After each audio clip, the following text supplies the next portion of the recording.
My fiancé's family scammed the rich using my name, so I made one move that destroyed them overnight. My fiancée and her family called me a fool, used my connections to scam the wealthy. So I made one move that made their dynasty collapse piece by piece. I, 28 male, build custom motorcycles for people who have stupid amounts of money. Started this whole thing in my garage 5 years ago with a beat-up Sportster and some basic tools. Now I've got a 4,000-foot shop downtown, 3 employees, and a waiting list that stretches out 18 months. My clients are basically millionaires who collect toys. Fortune 500 CEOs, celebrities, tech executives, people who want something completely unique that screams, I have so much money I can pay someone to build my exact vision from scratch. Sophie, 26, female, comes from money. Her family owns Romano Auto Group, a chain of 12 luxury car dealerships across 3 states built by her father, Vincent. We met 18 months ago at a charity bike show. Most people just take photos, but Sophie asked real technical questions. She seemed genuinely into the craft, not just the money. After a few weeks of dating, she started visiting the shop, brought coffee, asked about projects, never complained. Clients liked her, too. She was great at remembering personal details, which helped me build trust with them. That kind of relationship building is everything in custom motorcycle work. It's not just about the bikes, it's about connections. We were together 18 months, engaged for 4, spring wedding planned at her family's exclusive country club. It felt like we were building something real. Last Saturday changed everything. And I mean everything. I was at the Steel Horse Rally, this massive bike show that draws serious collectors from all over the country. Sophie came along to help with the booth and handle the crowd while I talked shop with potential clients. Around noon, she stepped outside to take what she called a quick family call. Said something about coordinating with her mom about wedding planning details. I was adjusting the lighting on the pan-head display when I heard her voice through the thin convention center walls. These old buildings, the walls might as well be cardboard. Mom, he has absolutely no clue what we're really setting up here. I stopped what I was doing.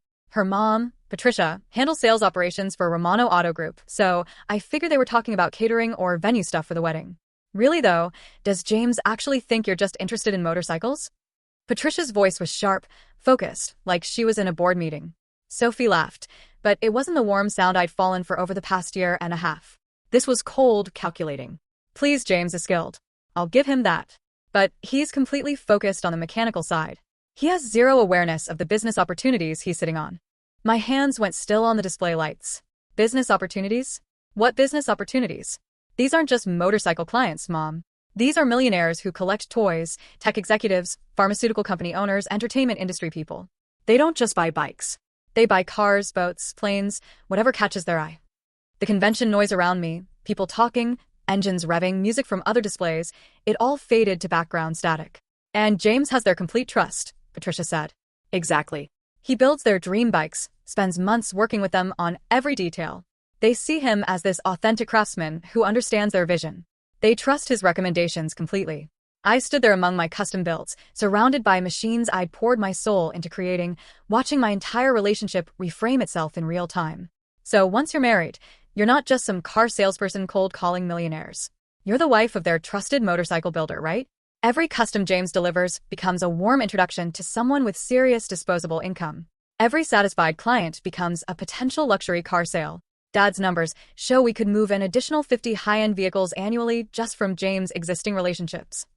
The piece of metal I was holding slipped from my hands and hit the concrete floor with a sound like a gunshot. A couple people looked over, but I barely noticed. What about when he catches on? He won't, Sophie said with complete confidence. James thinks with his hands, not his head. He sees a beautiful motorcycle. I see a networking opportunity with someone who has $200,000 to spend on toys. He's too grease monkey-minded to think like a business person. They kept talking for another 10 minutes about market penetration and client conversion strategies. Something about how many luxury vehicles they could move through strategic relationship building and leveraging existing trust networks. I heard every word more from shock than any kind of planning. When Sophie finally came back inside, I was calmly adjusting the bike positioning like nothing had happened. My hands were steady. My voice was normal. But inside, everything had shifted. How's it going in here? She asked, that bright smile I trusted completely for 18 months. Good crowd, I managed to say. I can't wait until we're married, she said, squeezing my hand. Think of all the amazing people we'll meet through your work. She was right about meeting amazing people, just not the way she planned. So, 2 weeks later, I'm stuck playing this bizarre double act. Sophie's still doing her supportive fiancé routine while I'm pretending to be the clueless grease monkey. This performance is getting exhausting. The hardest part, she's actually gotten better at the act since the bike show. It's like she's doubling down on being the perfect girlfriend now that wedding season is approaching. Yesterday, she brought me lunch at the shop, homemade sandwiches, my favorite chips, even remembered I like my coffee black. Sat there watching me work on this vintage shovelhead restoration, asking all the right questions about the rebuild process. But now I'm hearing everything differently. When she asks about the client, I know she's gathering intel. When she compliments my craftsmanship, I know she's thinking about how to sell it to her family's customers. When she talks about our future together, I know she means their business expansion plans. The worst part happened yesterday. She suggested I reconnect with Matthew Chen, this tech entrepreneur who commissioned a custom electric bike conversion last year, dropped $85,000 on what was basically a science project, but the guy's got vision. Sophie's sitting there all casual, picking at her salad and goes, "You two really connected during that build. Maybe we should have him and his wife over for dinner sometime." Translation: let me start working my magic on a guy who clearly has money to burn on expensive toys. I played along perfectly. That's a great idea. Matthew is cool people. I'll reach out soon. What I didn't mention is that I'd already called Matthew that morning, not for dinner, for something way more useful. After the audio wake-up call at the bike show, I looked into Romano Auto Group. Turns out they have a pattern. Get close to successful business owners, extract client info, then undercut or steal their customers. I found 3 custom car builders, a luxury boat dealer, and 2 high-end gun shop owners. All had the same story. Romano's people played friendly, learned the business, then used it against them. And guess whose business Romano tried to infiltrate 6 months ago? Guess who had to hire lawyers when Vincent started casually reaching out to Matthew's clients about their transportation needs? I called him from this diner outside town, somewhere neutral, where I could talk freely. "James Morrison," he said when he picked up. "Good to hear from you, man. How's that Sportster project coming along?" See, Matthew is working on this project. Wants to build a custom Sportster for weekend rides. We've been talking about it for months, planning out the modifications, sourcing parts. Guy's got specific ideas about what he wants.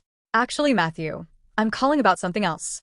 I have information about Romano Auto Group that I think you'd find really interesting. Long pause, like really long. Then I'm all ears, brother. I sent him the audio file that afternoon. Took about 20 minutes to upload the whole thing. My phone recording wasn't great quality, but it was clear enough. Matthew called back within an hour. "Holy crap, James.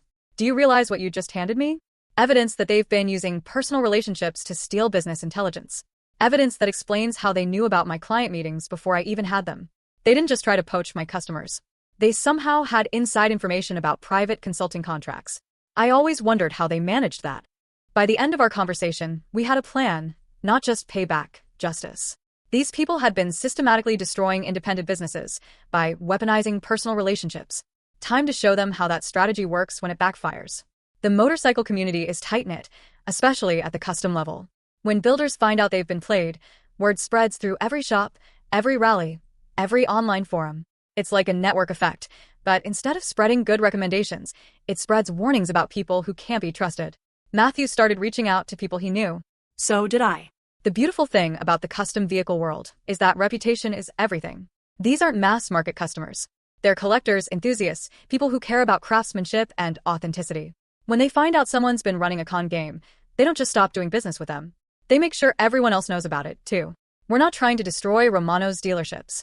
That would hurt innocent employees who probably have no idea what Vincent and Patricia have been doing. We're doing something more targeted. We're going to make them irrelevant in the custom vehicle world. Cut them off from the high-end clients they've been trying to exploit. Sophie thinks she's marrying into my professional network.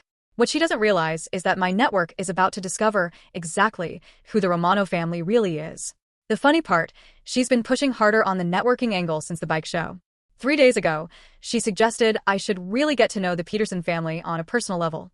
They commissioned this insane custom chopper last year. $200,000 built with more chrome than a Las Vegas casino. They seem like such interesting people, Sophie said. Maybe we could have them over for a barbecue or something. Right. Let me just invite my clients over, so you can start your luxury car sales pitch in my backyard. I agreed enthusiastically, and said I'd mention it next time I talked to them. What I didn't say is that I'd already warned the Petersons about what to expect if Sophie ever approached them about anything car-related. Yesterday, I was working late on a custom tank fabrication when Sophie stopped by the shop. She does this sometimes, brings coffee, and sits in the corner while I work. Used to think it was sweet her taking interest in my craft. Now I know she's probably taking mental notes about everything she sees and hears. Busy day? She asked, settling into the folding chair I keep by my workbench. Yeah, good busy though. Got 3 builds in progress, 2 more starting next month. That's amazing. Your reputation is really growing. It's the work that speaks for itself, I said, not looking up from the metal I was shaping. People appreciate quality craftsmanship. They also appreciate working with someone they can trust, she said. That's probably the most important part. The irony was so thick I could have cut it with my plasma torch. Trust is everything in this business, I agreed. Once people know they can rely on you, word spreads fast. Exactly. And word spreads the other way, too, if someone proves they can't be trusted. I looked up at her then, wondering if she was testing me somehow, trying to figure out if I suspected anything. But her expression was completely innocent, just making conversation about business philosophy. That's when I realized how good she is at this. 18 months of practice lying to my face, and she's gotten really comfortable with it. Makes me wonder how many other people she's run this kind of game on. How many other relationships she's treated like business opportunities. The motorcycle builder who creates one-of-a-kind machines just created a one-of-a-kind problem for some very greedy people, and they have no idea what's coming. Matthew wasn't kidding about his connections. He's been making rounds sharing my audio file with shop owners who've had mysterious business problems over the past few years. Iron Horse Customs was the first to respond. When Tommy, the owner, heard the recording, everything clicked. Romano had forced them into bankruptcy 2 years ago by underbidding every major contract with eerily precise details about pricing, parts, and client behavior. Tommy had kept records of it all. Within days, he was on the phone with his lawyer about reopening a business interference case. But here's where it gets interesting. While all this legal stuff is brewing in the background, Sophie has no clue any of it is happening. She's been busy planning our wedding and dropping increasingly obvious hints about which clients I should really develop relationships with. 4 nights ago, she brought up the Blackstone commission I'm starting next month. Robert Blackstone, tech executive. Sophie's sitting there during dinner twirling pasta around her fork like she's discussing the weather. He seems like such an interesting person, she said. Really successful, obviously wealthy. Maybe I could come by when he's picking up the bike, meet him properly. The casual way she said it was almost artistic, like she just happened to be curious about meeting my client, not planning to size him up for a luxury car sale. I agreed immediately. Great idea. I'm sure he'd enjoy meeting you. Robert Blackstone already knows everything. Matthew handles some of his business consulting, and Robert's heard the recording. He knows exactly what Sophie's planning to do when they meet. More importantly, he's planning to document the whole interaction. See, Robert didn't get rich by accident. He's the kind of guy who thinks 3 moves ahead and keeps detailed records of everything. When Matthew explained what the Romano family had been doing to local businesses, Robert got very interested in helping set a trap. The beautiful thing about wealthy collectors is they talk to each other. Robert's connected to every high-end client in my network, either directly or through mutual connections. Word about Romano's business practices is spreading through their circles faster than gossip at a country club. Yesterday brought something I wasn't expecting. Sophie's dad, Vincent, called my shop directly. Not through Sophie, not through family channels. A direct call to Morrison Custom Motorcycles during business hours. James, my boy, he said in that friendly tone that probably works on people who haven't heard his daughter call them simple-minded. I was wondering if we could grab lunch man-to-man talk about some business opportunities. Business opportunities. The same phrase Sophie used when she was explaining to her mom how they planned to exploit my client relationships. I accepted. Obviously, when someone's about to reveal their entire strategy, you let them talk. We met at Romano's corporate office. You know, James, he said while showing off photos of himself with various celebrities and politicians. Successful men understand that business is about relationships, building networks, creating partnerships that benefit everyone involved. Absolutely, I agreed. Mutual benefit is everything.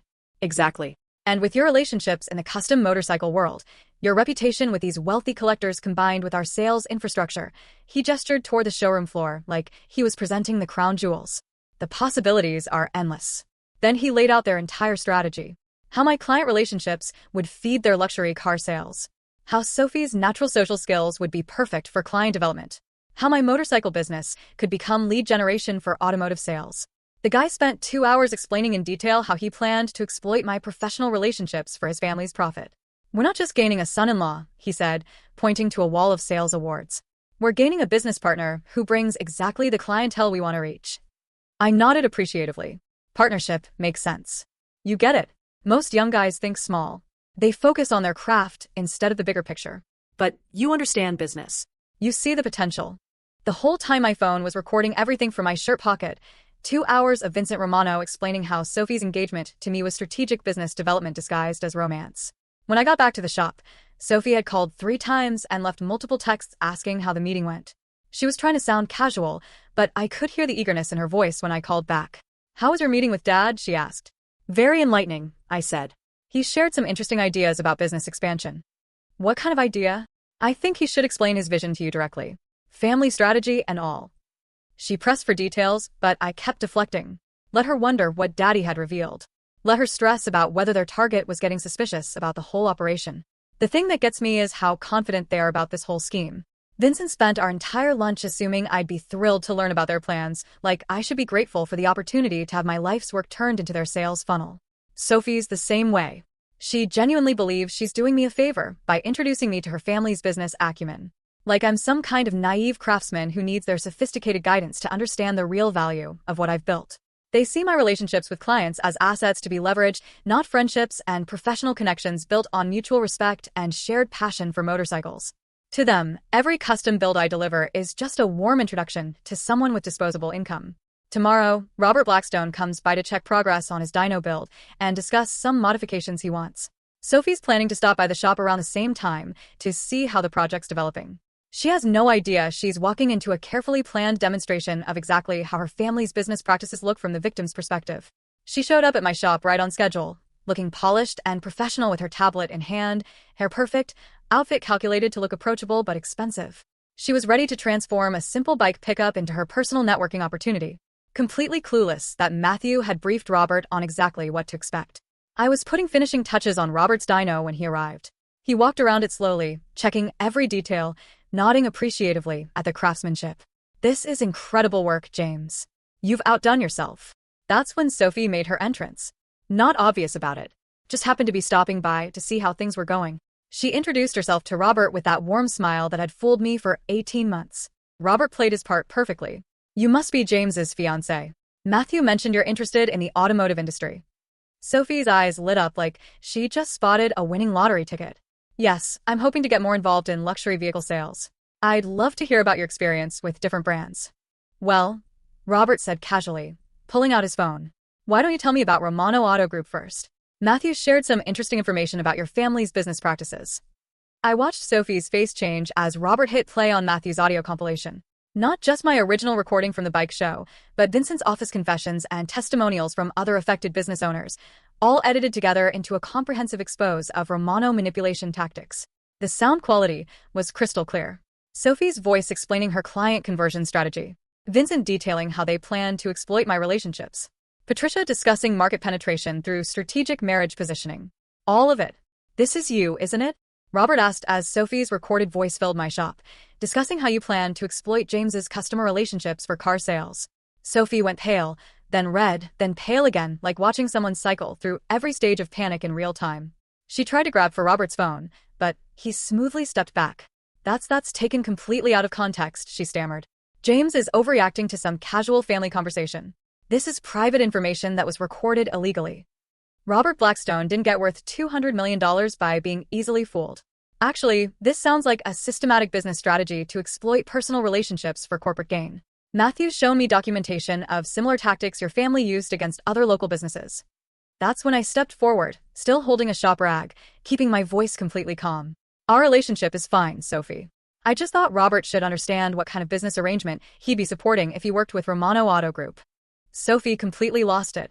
Started screaming about illegal recordings, about me being jealous of her family's success, about how I destroyed her future over nothing. The nothing part was rich. 18 months of systematic deception apparently qualifies as nothing in her world. "You're psychotic," she screamed, tears streaming down her face. "I loved you. We were going to build something amazing together, and you've ruined everything because your fragile ego couldn't handle that my family is successful." Robert was filming the whole meltdown on his phone, not even trying to hide it. Sophie was so caught up in her rage that she didn't notice. Or maybe she was past caring. "This isn't about your family's success," I said, still calm. "This is about using fake relationships to steal business intelligence." "Fake relationships? We've been together for over a year. I was going to marry you. You were going to marry my client list. There's a difference." That's when she completely snapped, started throwing things, grabbed a wrench off my workbench and hurled it at the wall, kicked over a trash can, screamed something about how I'd pay for this betrayal.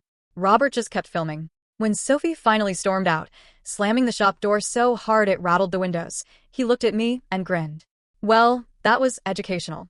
I'm definitely sharing this with my network." Within hours, the video was circulating through business networks and motorcycle forums, not just locally. This thing went regional, then national. Turns out, the story of a custom motorcycle builder exposing his fiancée's family business scam resonated with a lot of people. The fallout hit immediately. Tommy's lawsuit was joined by other shop owners who'd been screwed by Romano's tactics.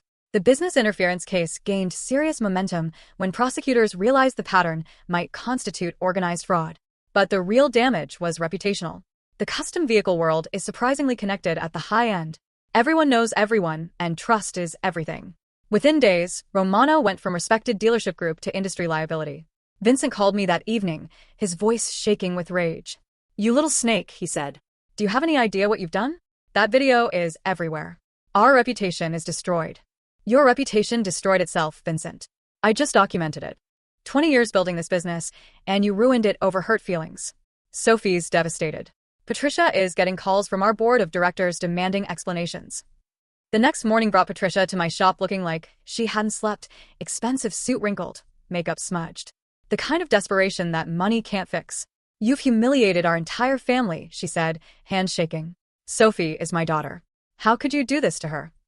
"I didn't do anything to Sophie. I exposed what she was doing to me. She loved you. This was just business strategy. Smart families think strategically. You've blown everything out of proportion." That was the moment I realized they still didn't get it. Even with their world crashing down around them, they saw the problem as my reaction, not their actions. To them, 18 months of systematic deception was just business strategy. "Patricia, your daughter spent a year and a half lying to me about her intentions. Your family tried to turn my professional relationships into your sales pipeline. That's not strategy. That's fraud." She tried the guilt trip angle. "Do you know what this is doing to Sophie? She's getting death threats online. People are calling her every name in the book. She's my baby, and you've destroyed her." Sophie destroyed herself when she decided to treat our relationship like a business acquisition. Patricia left without another word, probably realizing that playing the victim wasn't going to work on someone who had recordings of their actual plans.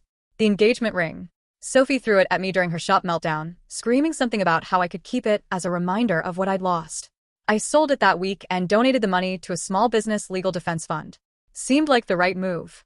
The beautiful thing about the motorcycle community is that word travels fast about both good and bad actors. Within 2 weeks, every custom shop, every high-end collector, every serious builder knew exactly what the Romano family had been trying to do. They went from being connected insiders to complete outsiders overnight. Their custom vehicle expansion plans didn't just fail, they became impossible. Sometimes the best revenge isn't planned. Sometimes it's just giving people enough rope to hang themselves, then making sure everyone gets to see the show. 2 weeks after the Blackstone video went viral, and the Romano family is in full panic mode. Their idea of damage control, threats, lawyers, and more of the same entitled behavior that got them into this mess in the first place. It started with a letter from Romano's corporate attorney, some prestigious firm with a name that takes up half the letterhead. The thing was basically legal intimidation disguised as professional correspondence. They were claiming defamation, unlawful recording, and intentional interference with business relationships. Demanded I cease and desist all harmful activities and pay damages for reputational harm. The amount they wanted, $2 million for emotional distress and business losses directly resulting from malicious actions. I forwarded the whole thing to my cousin, who practices law downtown. He read it and started laughing so hard. "James, this is what we call a slap suit. Strategic lawsuit against public participation. They're trying to scare you with legal fees to shut you up. Can they actually do that? They can try, but everything you shared was true. Truth is an absolute defense to defamation. Plus, they're the ones who called you in the first place." He helped me draft a response that basically said, "Prove it or shut up." In fancy legal language, something about how they did have to demonstrate actual malice and false statements, which would be difficult considering I had recordings of them admitting to everything. That's when Sophie decided to escalate things personally. Last Thursday around 9 p.m., I heard pounding on my front door like someone was trying to break it down, not knocking, full-on hammering with both fists. I looked through the peephole and saw Sophie standing there, face red with fury, still in business clothes like she'd driven straight from wherever she'd been. I opened the door and she immediately started screaming. "How could you do this to me, James? How could you destroy my entire life over nothing? My neighbors were definitely getting a show over nothing." I kept my voice calm, which seemed to make her even angrier. "Sophie, you spent months planning to exploit my business relationships for your family's profit. That's not what it was. You're twisting everything. We could have had an amazing life together, and you threw it all away because your ego couldn't handle that my family is successful." She was loud enough that I'm pretty sure the whole block heard every word. "You humiliated me in front of everyone," Sophie continued, tears mixing with rage. "That video is everywhere. My friends have seen it. Our clients have seen it. Do you know what you've done to our reputation? I know exactly what I've done. I've shown people who you really are, who I really am. Yes, there were business advantages, but that doesn't mean I didn't care about you. The business advantages line was perfect. Even in her rage, she couldn't help but frame our relationship in terms of corporate strategy. Sophie, you called me a grease monkey who was too simple to understand business. You said I was easy to manage because of my modest background. You planned to turn my client relationships into your family's sales pipeline. Those were just words, private words. You had no right to record me. She tried switching tactics, going from anger to desperate pleading. We can fix this, James. The video will fade away. People will forget. We can still get married. Still build something together. Build what? A relationship based on 18 months of lies. Not lies, strategy. Every successful couple makes strategic decisions together. That's when it really hit me. She still didn't get it. Even with her world collapsing around her, Sophie couldn't understand the difference between partnership and exploitation. To her, treating me like a business asset was just strategic thinking. You need to leave, Sophie. You're going to regret this, she screamed as she walked back to her BMW. My family has connections and resources you can't imagine. We'll make you pay for what you've done to us. She peeled out of my driveway, tires squealing loud enough to wake the dead. Left my quiet neighborhood to return to normal while I dealt with concerned neighbors asking if everything was okay. The next morning brought a new legal letter. This one threatening a lawsuit for emotional distress, business interference, and violation of privacy. They wanted damages, injunctions, and basically everything short of my firstborn child. My cousin read through it and shook his head. They're throwing everything at the wall to see what sticks. But James, emotional distress claims are hard to prove when the plaintiff is the one who initiated the fraudulent behavior. What about the violation of privacy angle? They called you. You answered. Conversation happened in a public space during a business call. They don't have much ground to stand on. 3 days later, Vincent himself showed up at my shop, not angry this time. He was trying to play the reasonable businessman angle. Probably figured the legal threats weren't working. Time to try negotiation. James, this has gone too far, he said, looking around at my bikes like he was appraising inventory. We're family now, or we were supposed to be. Family solves problems together. Doesn't air dirty laundry in public. We're not family, Vincent. We never were. I was just your daughter's business acquisition project. You're being dramatic. Sophie cares about you deeply. We all do. But you've hurt us badly with this recording situation. The recording situation? Like it was some kind of technical glitch instead of evidence of systematic fraud. Vincent, you spent 2 hours explaining how Sophie's marriage to me was really a corporate expansion strategy. He waved his hand dismissively. Business talk, brainstorming sessions. You took casual conversation too seriously. Casual conversation about exploiting my client relationships for luxury car sales and smart families think strategically. That doesn't mean the feelings weren't real. I realized they were going to keep coming at me with threats, lawyers, and guilt trips until they got a message they couldn't misinterpret. Time to send it clearly. Vincent, I'm going to say this once. Your family tried to run a con on me. You got caught. The consequences are yours to deal with. If you, Sophie, or your lawyers contact me again, I'll release the full recordings, every conversation, every admission, every detail of your schemes to the press. His face went pale. You wouldn't dare. Try me. He left without another word, probably realizing that threatening someone who has hours of damaging audio evidence isn't the smartest negotiation strategy. The lawsuit threats disappeared the next week. Turns out the possibility of even more embarrassing revelations made them reconsider their legal approach. Amazing how quickly people back down when they realize their victim has better documentation than their lawyers do. 3 months after everything exploded, and I'm finally getting some peace. The Romano family learned the hard way that when you try to manipulate someone who documents everything, you better make sure you're not the one being recorded. Sophie made one final attempt at reconciliation last month, this time by letter. It arrived in a thick envelope, her handwriting on the front like nothing had changed. Inside was a handwritten note on expensive stationery. No apology, just polished manipulation. James, this has gone on long enough. I'm willing to forgive you for the recording incident if you can admit you overreacted. We both said things in anger, but I never stopped caring. I hope you can find it in your heart to move past the misunderstanding and remember what we had. The audacity. She was willing to forgive me for catching her in the act. I kept my response simple.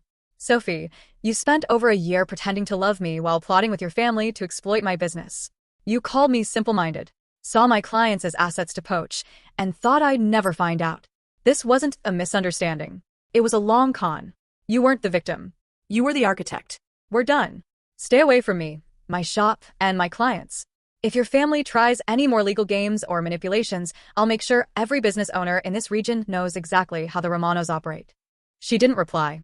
No second letter, no surprise visits, just silence. I watched her vanish the same way she entered, polished, practiced, and pretending to care. I kept one thing from the whole mess. A photo Sophie had taken of me working on a custom pan head last spring. She'd captured this moment where I was completely focused on the engine work, totally absorbed in the craftsmanship. At the time, I thought she took it because she appreciated my passion for the work. Now I realize she probably took it as documentation for her family's business planning. Evidence of the grease monkey they were planning to exploit. But looking at that photo reminds me of something important. I was genuine throughout our entire relationship. I loved what I thought we had, worked hard to build something real, treated her with respect and honesty.